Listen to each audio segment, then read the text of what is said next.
Sikia Embarege. Asubuhi na mapema kumekucha, nastuka simu yangu inaita.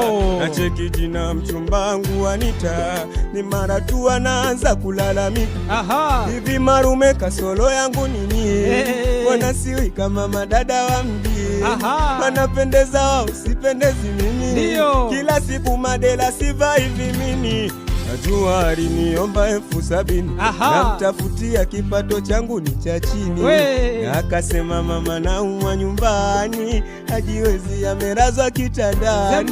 Simu inakata na sina sario, na bukula chai na nauli ndo hiyo. Nafosi kwenda kusikika kwenye redio, kwa wenzangu vicheko mbona kwangu kilio. Simu inakata inaingia simu ya mama, na hiyo simu inazidi kunchanganya. Mwanangu vipi huko unapopambana?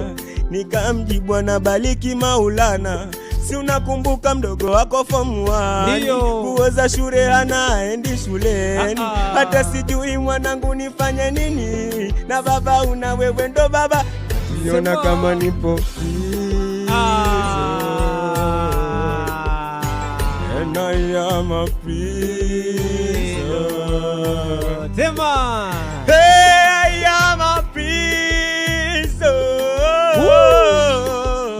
Let's go. I am a prison.